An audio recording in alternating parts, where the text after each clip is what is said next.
Good morning. Um, some inspirations coming from prayer and from listening to the morning devotions of Dr. Young.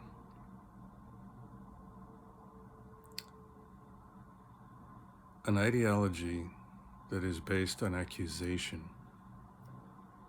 This is like the essence of Satan's character, of our fallen nature.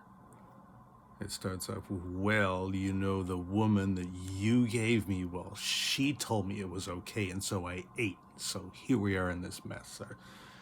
But it shows up in so many ways. There's many people who can't tell a story about their life without starting off with how bad and terrible their father was, or their ex was, or, there are people who found a church based on why the other church is wrong, and this is what's wrong about those people, and they're constantly accusing other people, and this is the foundation for the way that they're being, because this person is wrong, that's why I'm doing what I'm doing. And it shows up in politics. It shows up in political parties, just not their whole platform, but a lot of the times they just present themselves as these other people are so terrible that you have to vote for me. Or, we have to do all these things because these people are being so terrible. And you get the same thing in families, broken families. Sometimes an ex-husband and an ex-wife, all they can do is blame the other person for what happened. It's because of this person did this and that and the other, another, and they form a whole sort of clan of people who are united in being against, the other person. And, our true Father has said that the essence of this, and it can take many forms, sometimes it's outward hostility, and sometimes it's just distance. We have bitter feelings about the way someone treated us or what happened when we were with someone, or we have bitter feelings about our experience working with a certain person, or we have bitter experiences growing up a certain way, and we just say, we just want to create lots and lots and lots of distance because you don't know how to deal with that pain. It hurts too much when you go there. And so you don't want to go there. You just want to stuff it away somewhere where you don't look at it, you don't see it, you don't feel it, and you try to make a life without that thing. And, one way you could say the result of the human condition is that there's things we just don't want to experience. There's things where we just become so disconnected with each other. And sometimes a disconnection with one person can lead to a disconnection with a whole group of people, Because, like, for instance, if I have a really bad experience with an older person who speaks with a certain accent, then anybody who is older or who speaks with that accent is going to be like, oh, no, I can't relate to those people because there's something in me that's so painful. I don't want to connect with it anymore. So these bad and painful experiences can lead to separation between people. They can lead to broken families. They can even lead to people not getting along with themselves. Because if I have within me the two, warring factions that were my father and my mother who didn't get along, they would fight. And so I've got within me the one that acts this way and the one that acts this way, and they don't harmonize. So we really need to find this point of harmony. We need to find this point of harmony. Because even the greatest conflicts in the world, all have at their root some basic, really painful, hurtful, difficult to deal with situation between people. And that grudge or that resentment can just fester and fester and fester until you get whole nations of people that can't stand the thought that the other one is allowed to exist.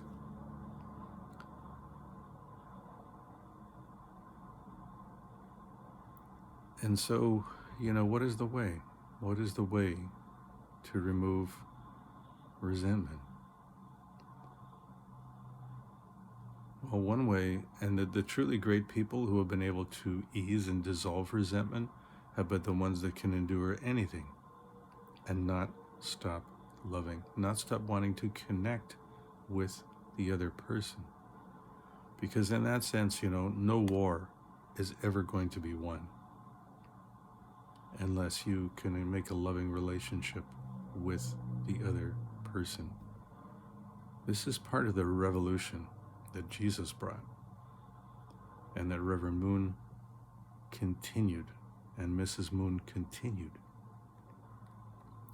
is that you take your worst enemy and you turn them into a friend. You turn them into someone who wants to be with you and never wants to separate. How can you have war when you experience such a deep joy in being together that you never want to be apart? How can you have a war?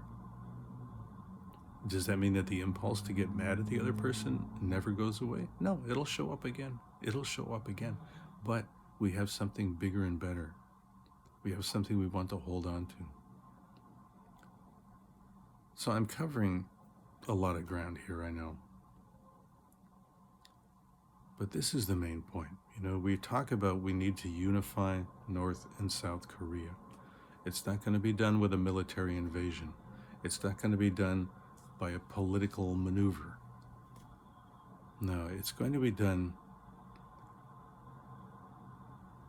when people who have experienced and learned how to let go of resentment, how to go through painful and difficult suffering without becoming bitter, without leaving emptiness, without leaving disconnection in us that allows us to start feeling alienated and hating and blaming the other person for all the suffering we feel. We need people that can do that.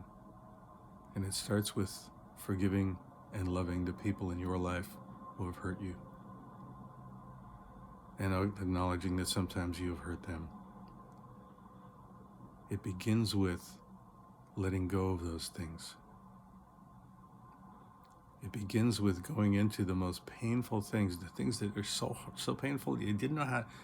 Listen, I've had experiences in my life, and I think everybody has, of going through things that are so painful that you don't know how to deal with them. You don't know how, you don't know who you can talk to or find out how to get through this.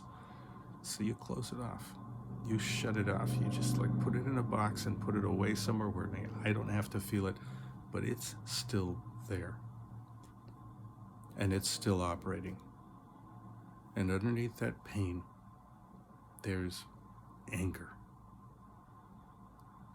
Anger that this kind of thing happens, that you should feel violated in this way. And then underneath that can turn into resentment and just look what these people did to me. So we all have those situations to face. And here's the thing. If I can face them, if you can face them, if we can dissolve that in us, then we have the ability to show other people how to do that. We can look at someone who's acting out and acting really badly and say, okay, I know what's going on here because I went through this. They've got something in them that is so painful, they don't know how to deal with it. So they're fighting it, but they don't know how to fight it. Nobody's shown them how. I've acted that way myself. I can't blame them, but I can show them how to get out of the hell that they're in. And if we can free ourselves, because the resentment is like a lump inside of us where nothing can circulate. It's like a part of your body that has no feeling. Or it's so painful that everything else is mobilized just around that pain, and that's all you can think of. It's not a normal condition. It's a common condition, but it's not how we're meant to be. If we can overcome those things, then there is hope for the world. If we can't, We need to find people who are better at us at doing that, and these people are around, okay? We need to connect with those people and let us kind of get melted so that we're reconnected, so that everything within us is flowing. You know the feeling people are really looking for when you fall in love and it feels like every part of your being is happy to be there? That is how we're supposed to feel. But it's not just some, ooh, I fell in love. I mean, yes, love is absolute and it's real. That's how we're meant to be. Absolutely flowing. That means no lumps. So before we go off on a long thing about what's wrong with someone else and what they have to do to get their act together, and let's look at ourselves. Let's deal with our ability to love the people who have done us harm. This is why Jesus said, love your enemies. Love your enemies. And True Mother and True Father have taken that and expanded it and expanded it and expanded it and expanded it. So we have to be able to love our enemies. And sometimes our worst enemy is ourselves. Other times it shows up in other people. But we have to, if we can do that,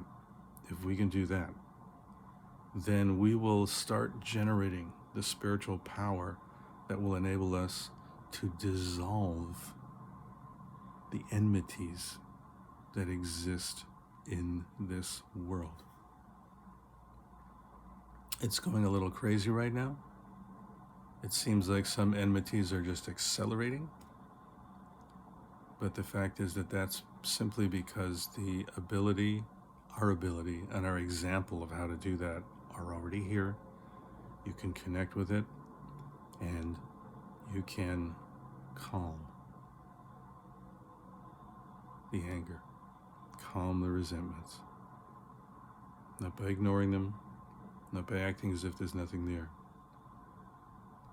but this ability to go through pain and not retaliate and not lash out and forgive and love. First, True Father has said many times that God's strategy is to be struck first by the side of evil, be struck by evil people, be attacked, be hurt, be beaten on, be assaulted, and then to overcome it, to heal ourselves, and then we can receive compensation from being attacked. The evil side, Satan's side, will always hit first, will always attack for no reason.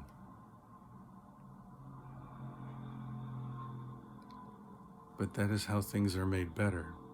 We need to understand, though, that we can't just be complaining and go, oh, look what they did to me, and everybody make your whole life story about this is what somebody did to me, look what they did to me.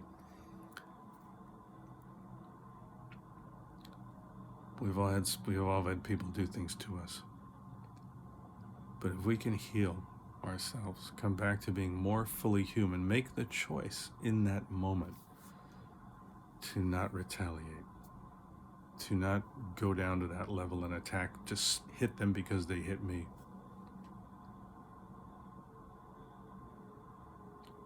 That is the generating force that will bring peace to this world.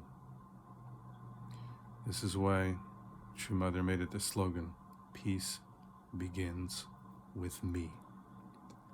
Because this is really where it begins, for anybody and for everybody.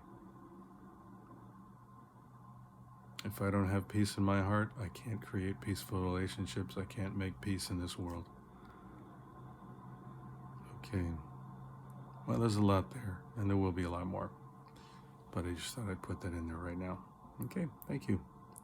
Have a good morning. Have a great day.